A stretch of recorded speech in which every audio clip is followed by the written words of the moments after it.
Hai everyone, di sini saya akan menjelaskan pengertian tentang text recount. Okay, let's learn about recount text. What is the recount text?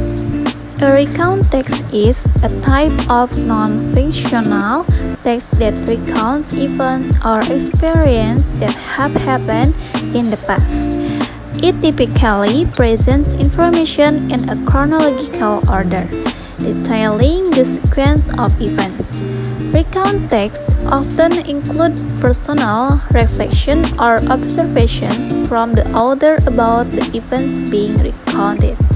Jadi, teks recount itu biasanya ditemukan dalam berbagai bentuk, termasuk autobiografi, memoir, catatan perjalanan, catatan harian, dan laporan sejarah.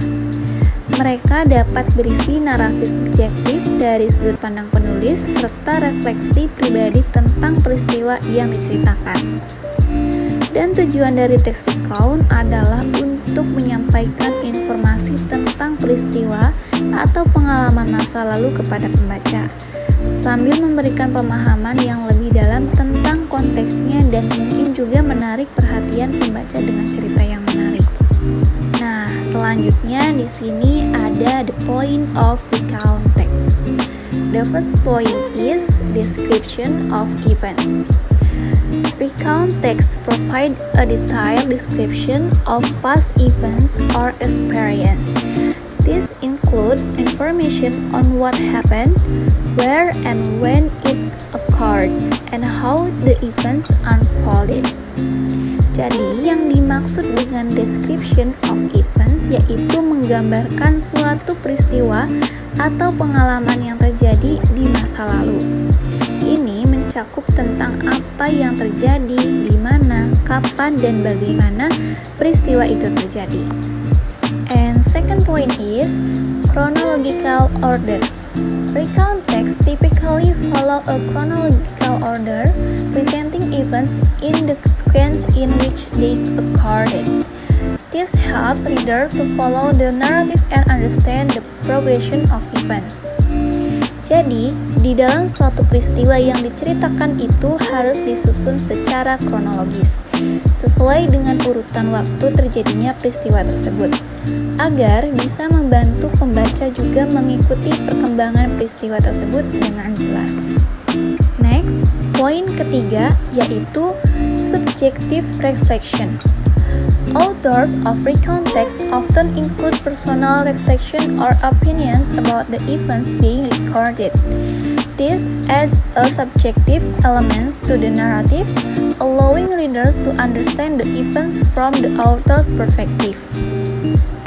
Nah, di beberapa cerita pengalaman biasanya seringkali ada suatu pendapat pribadi atau refleksi tentang peristiwa yang mereka ceritakan. Ini juga bisa membantu pembaca untuk memahami peristiwa dari sudut pandang penulis. And the last point is communicative purpose. The primary purpose of recount text is to communicate information about past events or experiences to the reader.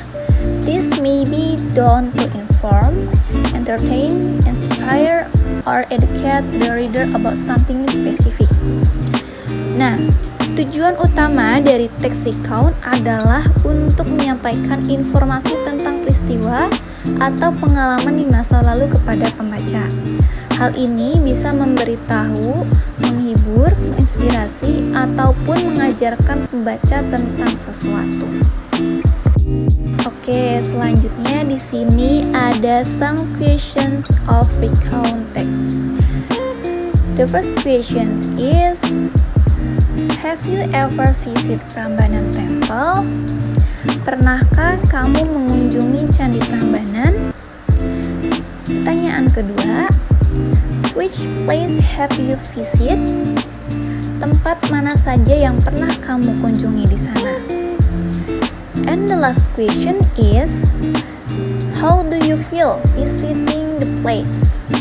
Bagaimana perasaan kamu saat mengunjungi Candi Prambanan? Nah, itu adalah contoh pertanyaan dari materi teks recount. Jadi, dari pertanyaan tersebut kalian bisa menceritakan tentang bagaimana pengalaman kalian saat liburan mengunjungi Candi Prambanan. Setelah ini, kalian bisa mencoba menulis sebuah pengalaman kalian di masa lalu, baik tentang pengalaman liburan ataupun pengalaman lainnya yang pernah kalian alami saat dulu. Oke guys, thank you.